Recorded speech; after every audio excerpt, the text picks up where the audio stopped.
In this lecture, we come right up into our world, and I think you'll see a lot of things that are familiar after several weeks of lots of strange and weird things. But I do hope to make our world a little bit unfamiliar by telling you some of the backstory of things that you may have grown up hearing or have learned about in your churches. We're talking about the rise of biblical womanhood, but to tell that story, which is the story of gender, mainly in evangelical Protestant America, we'll also have to tell the story of biblical manhood and the way that gender and gender roles were understood really beginning in the the late 1800s. So let's start there in the Victorian era with something called the cult of true womanhood.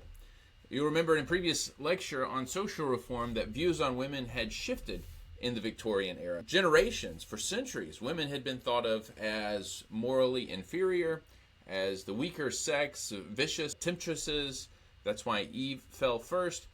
But in the Victorian era, this suddenly shifts. Men are now the morally inferior. Women are elevated and seen as moral paragons of virtue, which is why they're invited in to lead these great social movements.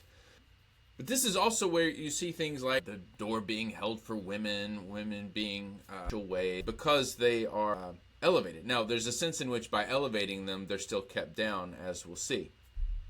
So this was a view that was really common among middle-class people, among Protestants. It starts in England especially, but it's very important in America. A true woman, and put quotations on that, a true woman possessed four virtues primarily. One, piety. It's religion. She was moral. Purity. We are familiar now with how important virginity is in these conversations, and purity culture, leading right up into modern evangelicalism. Domesticity. So the proper place for a true woman is in the home, and she's good at home things, whether that's if you're middle class in the 1800s, you're probably not cleaning your own house, but sewing, tending to the children, anything that's related to the household. And then submissiveness, which is understood as obedience, the same kind of obedience children give to their parents, wives are supposed to give to their husbands, and really to any men. So submissiveness is a key quality. The home was thought of as a kind of school which taught femininity. It was a place where women could be sheltered from the world. So in a sense, the Victorian home becomes a cloister, just like the Middle Ages, because the world is now scary and dangerous. It's industrialized. It's dirty, stinky, and women are too frail to leave the house and to encounter all this bad stuff. Better that the men go out and do that.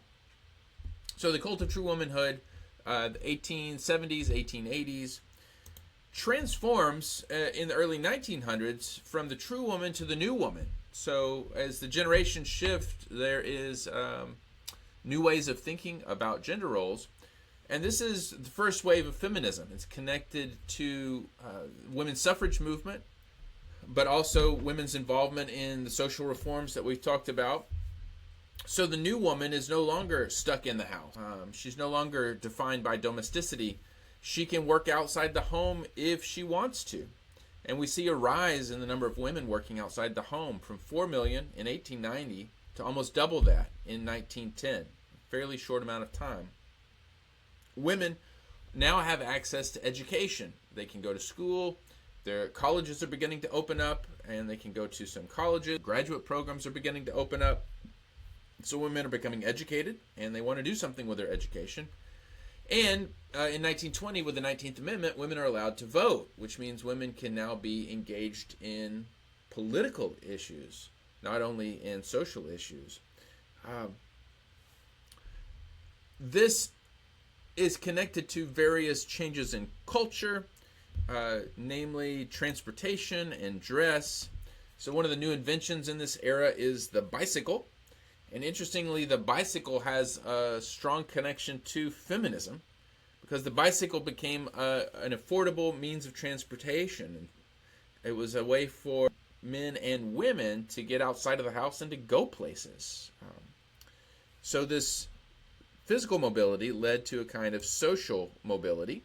Women were no longer restricted to the private sphere, to their house. as caregivers, wives, and mothers, but they're able to go to the park and to go to other kinds of gatherings.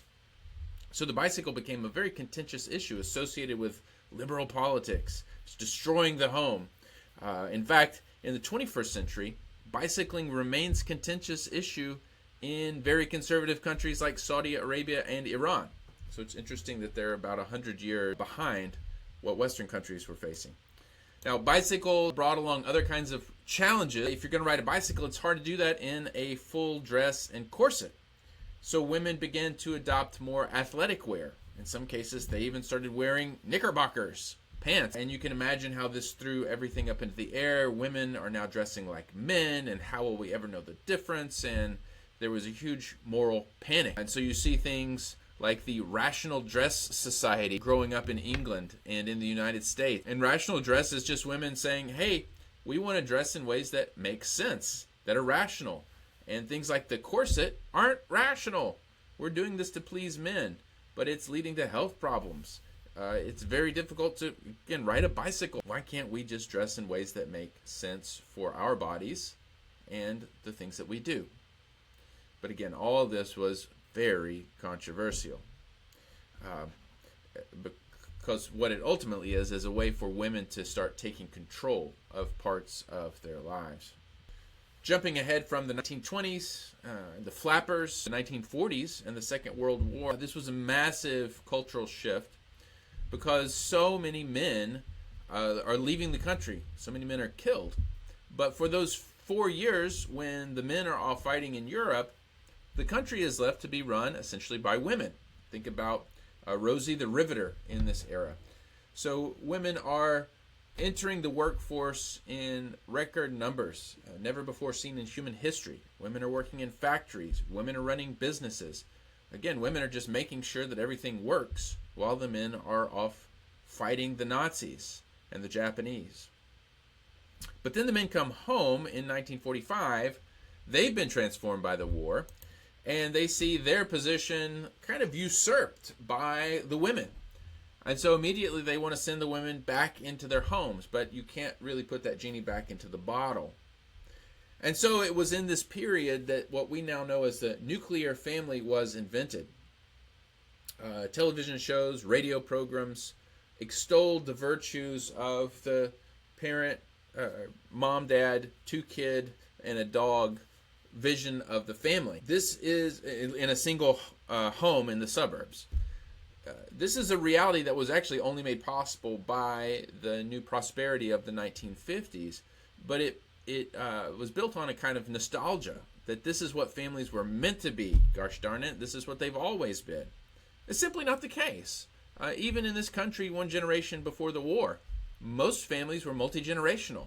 You live with aunts and uncles and grandparents, and random people sometimes are part of the family. Multiple people brought in income, kids, husband and wife in different ways. These had all been norms for centuries. In the Middle Ages, we know that women were very involved in earning money and keeping the household going. So this nuclear family was invented in order to kind of put everyone in a place, right? Dad, the one who goes to work, mom, the one who stays home and keeps the kids. These are the cleavers.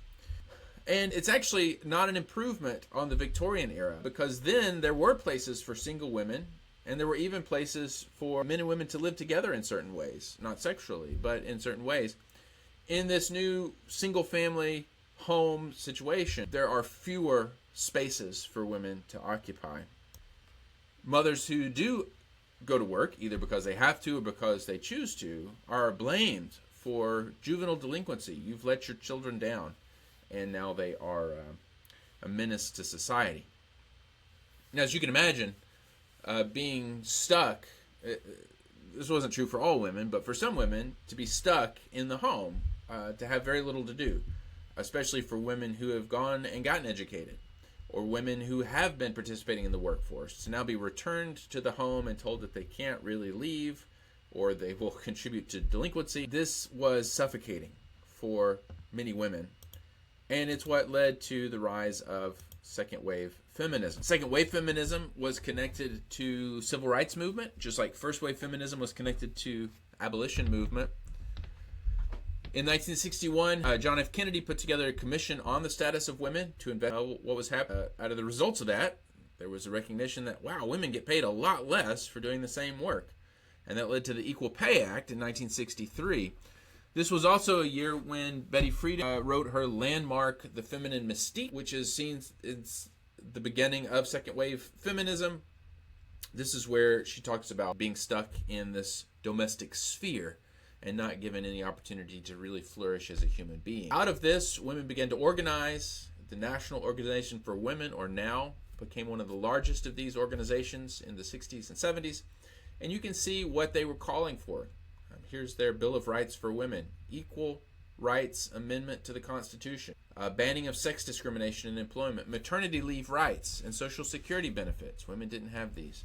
Tax deductions for home and child care expenses. They wanted even their domestic work to be seen as work. Subsidized child care. Equal and unsegregated education. And more opportunities for poor women. This did make a huge impact, and the Equal Rights Amendment did go up before Congress in 1978, but it failed. It failed. An amendment which would say men and women deserve equal rights. And why did it fail? Well, in large part because of Christian anti-feminism. So evangelical women were also mobilizing in this time in opposition to the feminist movement and in support of those traditional true womanhood values. I put traditional in quotation marks too, because these traditions are all invented at some point.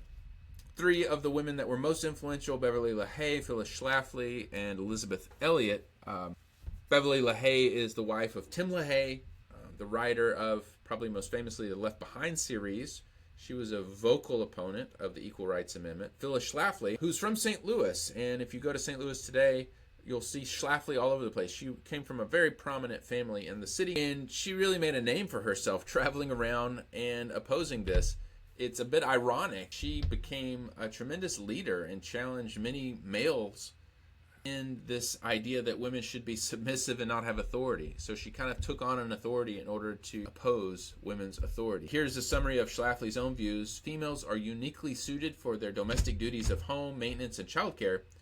And conversely, the domination of the public sphere by males is justified by their inherently superior aggressive, analytical, and logical abilities. This is that old line that men are superior intellectually and women are inferior. Again, it's ironic because Schlafly was herself brilliant, aggressive, analytical, and very involved in the public sphere. And then Elizabeth Elliot, who became famous as the wife of Jim Elliot, a missionary who was martyred in South America. Elliot said that feminism isn't biblical. Women are God's gift to man. So women really exist to promote men, to support men. She wrote a very famous book called Let Me Be a Woman in 1976. And she gives us another reading of Genesis 3. What sort of world might it have been if Eve refused the serpent's offer and had said to him instead, "Let me not be like God, let me be woman." So here she understands the temptation is the temptation to usurp her gender role, to not be womanly, but in eating the fruit she is being manly or, in a sense, trying to be like God. And maybe there's a kind of equating of men and godlikeness here. Essentially, though, the original sin of women is not knowing their place in terms of their gender. In another writing, The Essence of Femininity, she describes her understanding like this. Unlike Eve, whose response to God was calculating and self-serving, the Virgin Mary's answer holds no hesitation about risk or losses or the interruption of her own plans. It is an utter and unconditional self-giving. This is what I understand to be the essence of femininity. It means surrender. Think of a bride. She surrenders her independence, her name, her destiny, her will, herself to the bridegroom in marriage. So, to sum up, surrender, submission, these are the defining characteristics of women in opposition to what the feminists are arguing, which is that men and women are actually equal and that things should be worked out in negotiation through consensus, not in hierarchical relationship. So as I said, we can't really understand biblical womanhood without understanding biblical manhood, or the crisis of manhood. And we're going to have to go back here a little bit too to tell the story. The crisis of manhood is connected to the rise of feminism, abortion law, Roe v. Wade, and the gay activism of the 1980s. And we'll talk about that in another lecture.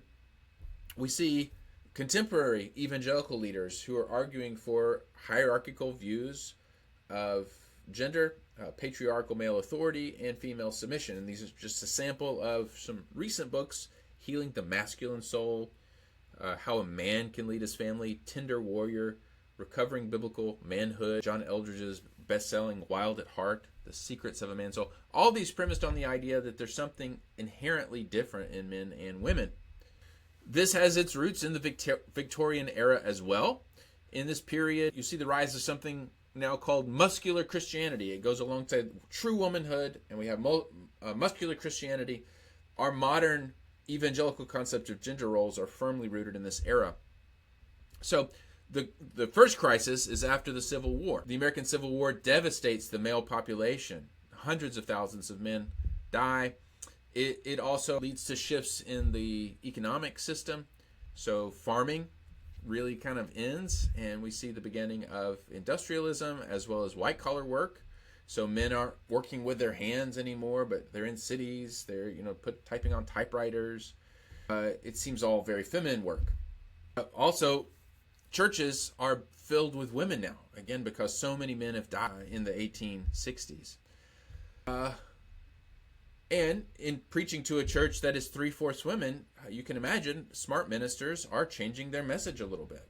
But this led to the perception that ministers were pandering to women, and male Christians are thought to be effeminate because they're hanging out with so many women in the churches.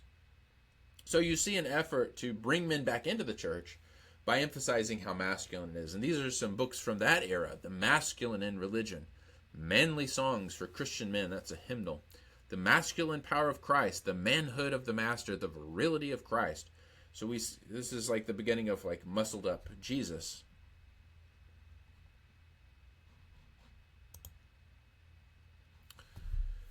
There's also a new way of understanding what Christian manhood is, and it's a kind of stoic honor code. This has even deeper roots in English aristocratic values, nostalgia for medieval chivalry, the rise of the self-made man, rags to riches story. So all this is kind of blended in, this recovery of bits and pieces from the past, and it's cobbled together to create a picture of manhood. Part of it is also a new commitment to athleticism, health and manliness. It goes with chivalry and the kind of warrior ethic. So you see guys for the first time going to the gym. This is the beginning of the YMCA, Young Men's Christian Association. And what are they? They're mostly gyms and pools, places for men to be healthy and strong. And it's connected to patriarchy. We need to get these gender roles back in order, a stress on the chain of command, and what is now being called biblical headship. And that's a new phrase that's coined in this period. Now, the quintessential vision of manhood or masculinity is Teddy Roosevelt, who is president in this time. Roosevelt warns about the dangers of growing effeminacy in the nation, and he wants to see gentlemen who resist political corruption, so there's kind of virtue there, who are hardened by battle like he was, who go and shoot big animals like he goes to the West and he hunts, he hikes. He's worried about softness and sentimentality. And this is really interesting. He says, unless we keep the barbarian virtues, he warned, gaining the civilized ones will be of little avail. Barbarian virtues being hunting, warfare, farming, and so on. Roosevelt became a model for Christian ministers. We've already been introduced to Billy Sunday, so influential in the Second Great Awakening and the rise of modern evangelicalism. Sunday was an athlete. He played professional baseball before going into the ministry, so he was hugely popular in this time. Let's go see Billy Sunday. And he had some views on manhood. Lord, he prayed, save us from the off-handed, flabby cheek, brittle bone, weak-handed, thin-skinned, pliable, plastic, spineless, effeminate, sissified, 3-carat Christianity. He wanted a strong, muscular Christianity. Movement to Billy Graham. Beginning in the 1940s and 1950s, Graham becomes the face of American evangelicalism. And you see him here, he had the same kind of dynamic style as Billy Sunday. At this time, evangelicals, even though they have a lot of numbers, they tend to come from the lower classes, not the educated classes. They don't have much sway in society. But beginning in the 1950s, and Graham's a big part of this, evangelicals began to seek political power. They want to be more influential in the society. So one example of this, which is close to home, is the Pepperdine Freedom Forum in 1961.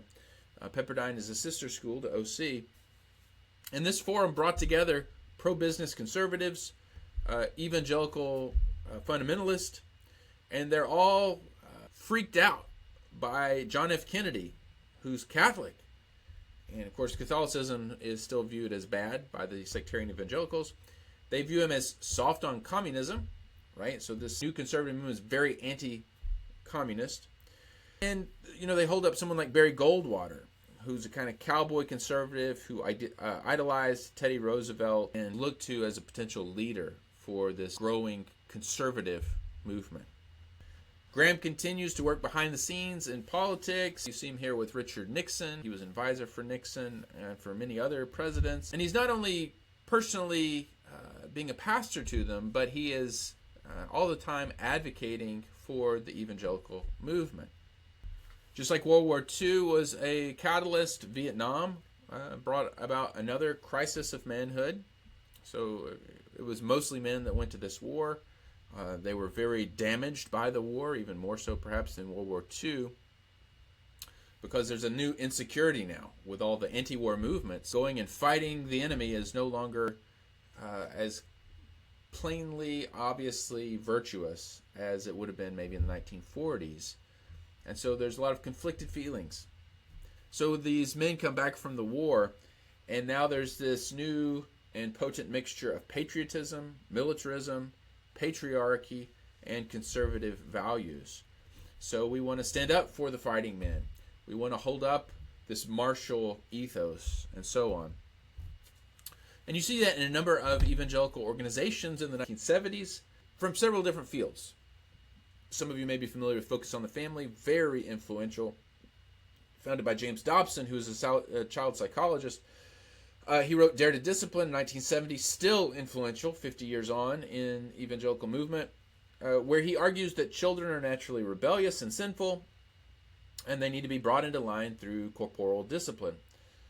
He blames children's troubles on the sexual revolution, divorce, disintegration of the family. And the way to get society back in order is to get the family back in order. And part of that means reintroducing distinct gender roles. This is what dad does. This is what mom does. And these seminars are, again, hugely influential. He's talking all over the country.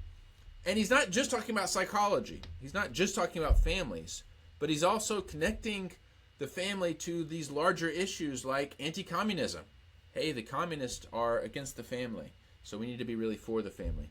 Militarism and patriarchy, this strong martial value. Tim LaHaye is another one. We just saw his wife, Beverly LaHaye. Tim LaHaye is writing about biblical manhood. In 1977, he publishes Understanding the Male Temperament. Here's how he describes that. Man is the key to a happy family life because a woman by nature is a responding creature. Okay, so already we've got the man on top. Some temperaments, of course, respond more quickly than others, but all normal women are responders. This is an essentialist view of what all women are. This is one of the secondary meanings of the word submission in the Bible. God would not have commanded a woman to submit unless he had instilled in her a psychic mechanism which would find it comfortable to do so. The key to feminine response has only two parts, love and leadership. I've never met a wife who did not react positively to a husband who gave her love and leadership. Deep within a woman lies a responding capability that makes her vulnerable to that combination. Now, also notice how he's arguing.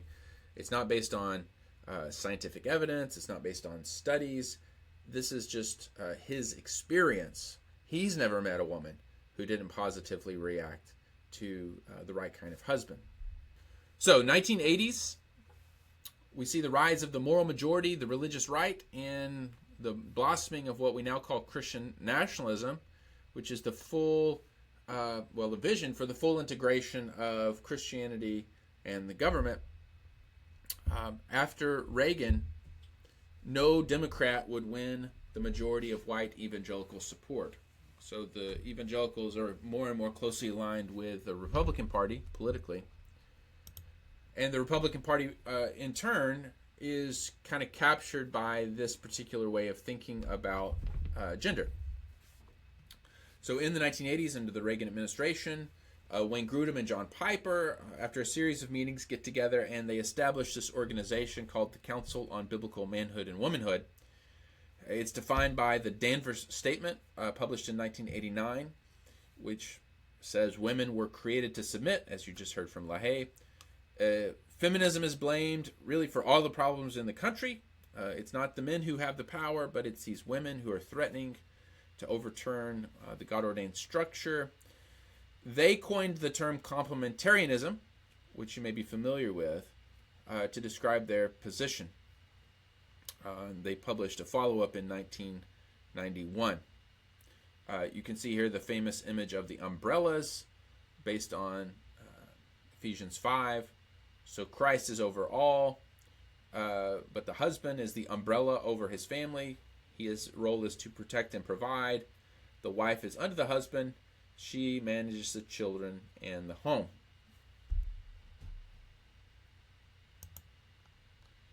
Here's John Piper, one of those founders and one of the authors of the Danvers Statement. At the heart of mature manhood is the sense of benevolent responsibility to lead, provide for, and protect. At the heart of mature womanhood is the freeing disposition to affirm, receive, and nurture strengthened leadership from worthy men. So women exist to help men. Piper would go on to argue in many places that women should not serve. It's not just about the home, but they shouldn't serve in any social position, which puts them in a position of authority over a man. So we shouldn't have women police officers because they might have to arrest a man. We shouldn't have women military officers. They might threaten a man's sense of manhood. So there's kind of a fragility to manhood in this too. Women shouldn't be CEOs or politicians. Women shouldn't be teaching ministers in seminaries, and many, many other roles as well. It would just be better, according to Piper, if women didn't work at all and stayed in the home. All this trickled down into broader evangelical culture. Promise Keepers was a huge movement for men in the 1990s. Interestingly, what's happening here, though, is that men are sort of absorbing feminism. And so this is a kind of softening of the masculine ethic. So these men are getting together at stadiums. They're pledging to be, good husbands and good fathers. They're trying to break down racial and denominational barriers. So this is a really fascinating movement. And one of the things that's happening when all these men are getting together, it's like church camp, right? They're praying and they're worshiping and they're crying. It's very emotional.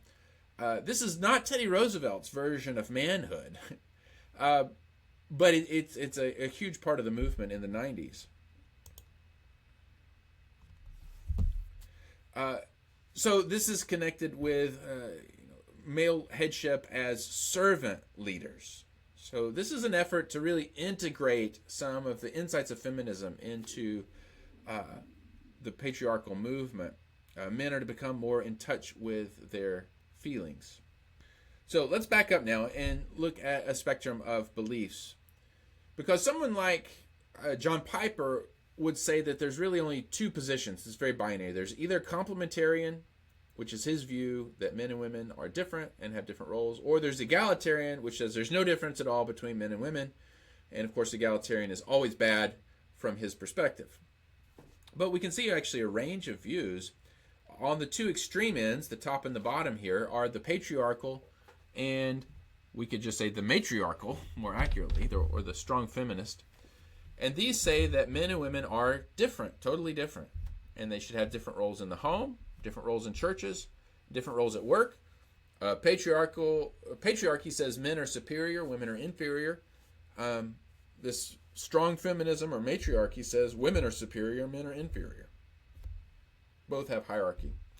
But you can see a range of possible views in between. Different forms of complementarianism and different forms of egalitarianism. So the strongest kind of complementarianism, which would be Piper, he says that men and women are different in what they do in the home. Moms and dads have defined roles. In the church, men and women have different defined roles. And at work, they're similar, but there are distinctions still. Again, women can't be CEOs because they would have authority over a man. Move down to soft complementarianism. It softens all this. It says, yeah, there's some differences, but they're pretty similar in the home, what mom and dad do. It's hard to make these sharp distinctions. And in the church, they're pretty close to what they can do, although there are important differences. And out in the world, at work, yeah, sure, women can do anything men can do. So that's the soft complementarian view. Moving across the line to egalitarianism, you see that a moderate egalitarian is actually very close to a soft complementarian. So someone like John Piper wants to say, whoa, these are so different. But you can see there's forms which are actually pretty similar. The main difference is an egalitarian would say in the church, men and women can all do the same things. A complementarian would say, well, no, there's still differences. And a strong egalitarian would say in the home, dad can stay home, keep the kids, keep the house. Mom can go be the breadwinner, no problem. Totally identical. It's more of a matter of personal strengths and gifts than about gender. So you can read more on this if you're interested, but I wanted you to see the range of possible views. All of these within Christianity, of course, and really many of them within evangelicalism. All except perhaps the strong feminist view. So an example of a soft complementarian would be the Presbyterian pastor Tim Keller. Men and women have distinct gender roles in the church and home, but not in society.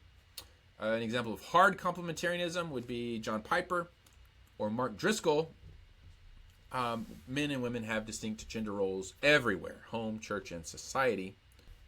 This has led in the 2000s to a rash of, misbehaving ministers. Many of these misbehaving ministers are coming out of that strong complementarianism, which is also called patriarchy. So, for example, Mark Driscoll, who I just mentioned, was fired for being domineering, verbally violent, arrogant, and quick-tempered. One of his famous rants is called the Pussified Nation. It's vulgar, but that was kind of his trademark, is being vulgar, where real men need to rise up like the Scottish warrior William Wallace. I'll give you more information about Driscoll in a moment. But again, he was dismissed from ministry for being abusive. Now he's back in ministry. Ted Haggard, dismissed from New Life Church for sex abuse. Darren Patrick, he was a pastor in St. Louis when I lived in St. Louis, a disciple of Mark Driscoll. He was asked to leave his ministry because of lack of self-control, manipulation, lying, domineering, misuse of power, and refusal of personal accountability. Darren Patrick ended up taking his own life out of shame for these things. C.J. Mahaney at Sovereign Grace Church, huge megachurch, sex abuse. James McDonald, Harvest Bible, bullying, sexual harassment, authoritarian behavior. Jerry Falwell Jr., sexual misconduct, financial mismanagement, all sorts of issues there. And Bill Hybels, a well-respected pastor at probably the flagship evangelical church, Willow Creek. It was discovered that there were decades of sexual misconduct that had been covered up. All this to say is that this particular view of men in authority has led to a generation of authoritarian men who have left a wake of harm and hurting people. And the real loser is, of course, the men and women who have been harmed, but also the church and the reputation of the church. Several challenges to these views have arisen.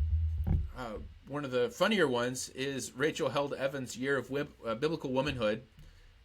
This book is still worth reading. She did this in the early 2000s. She decided she was going to spend a year focusing on text in the Bible about women, and she was going to read them literally, and she was going to try to literally live them out.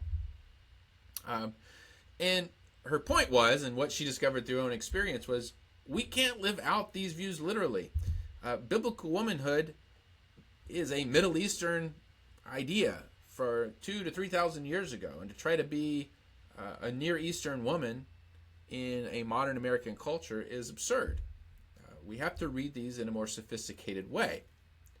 So she is, again, a kind of funny and lighthearted critique. Unfortunately, Rachel died just a few years ago from an infection, so she's no longer with us to carry on this work. But she has some beautiful writings on scripture, some more serious writings on scripture, like Inspired, which I really recommend. And then, really recently, really in the wake of all these pastor scandals, we have a rash of books.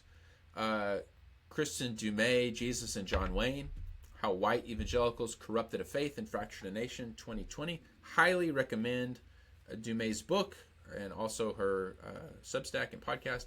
Amy Bird, Recovering from Biblical Manhood and Womanhood.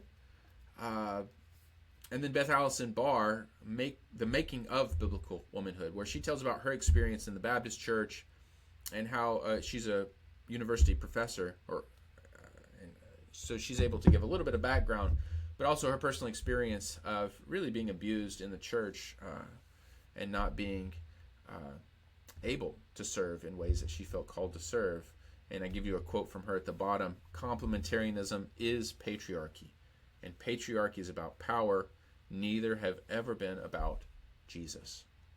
Maybe the most famous challenge in recent years was the splitting of Beth Moore with the Southern Baptist Convention. Some of you may have encountered Beth Moore's Bible study material. She is a phenomenal student of the Bible, very, very popular. But she had enough. These are some of the tweets that led to her departure from the Southern Baptist Convention. She said, "Let me be blunt. When you functionally treat complementarianism, a doctrine of man, as if it belongs among matters of first importance, yea, as a litmus test for where one stands on inerrancy and authority of Scripture, you are the ones who have misused Scripture. You went too far." And this is in reference to the recent moves in the Baptist Church to further restrict women's roles. And then in a different tone, "I beg your forgiveness where I was complicit. I could not see it for what it was until 2016. I plead your forgiveness for how I submitted to it and supported it and taught it. I trust that my motives were godly. I've not lost my mind nor my doctrine, just my naivete."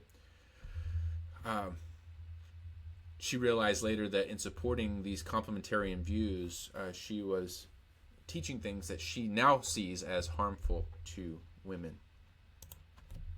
And then another, right around the same time, another blow to this very conservative, hard complementarian view, Saddleback Church, where Rick Warren is, the Purpose-Driven Life, moved to ordain women. And they got themselves kicked out of the Baptist Convention for this. Even though, as we've seen, there have been Baptist women in ministry, even ordained ministry, for centuries, although that's been covered up and hidden. So here's a bit of a reality check, and I don't know, I'm interested to hear what you have to say about this, but Sally Gallagher says, "Biblical headship plays a strategically important, yet largely symbolic role in the lives of ordinary evangelicals." So this is what's taught on Sunday, but how do people live on Monday through Saturday? While husbands retain the status of head of the household, the roles of evangelical men and women in decision-making, parenting, and employment demonstrate that for the most part, evangelical family life reflects the pragmatic egalitarianism of biblical feminists, while retaining the symbolic hierarchy of gender-essential evangelicals. So what Gallagher says is that, well, many of us will say that we're strong complementarians, but the way we live actually looks a lot like egalitarians. And we need to take that seriously. Let me conclude with just a couple of recommendations. The story of Mark Driscoll is a fascinating and disturbing story, but I highly recommend this podcast, The Rise and Fall of Mars Hill. I think it's one of the best podcasts I've ever listened to, just to get an insight into one form that Christianity has taken in this country in recent years. And it helps to understand some things that are going on today. It's just a really well-made podcast by Christianity Today. And then some of you may have seen this documentary on Amazon, Shiny Happy People, which is about the Duggar family. You may be familiar with them.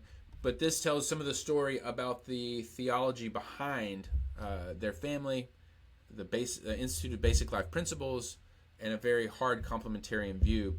And if you know anything about this, you know that this also led to scandal, sexual abuse, and other sorts of abuse as well.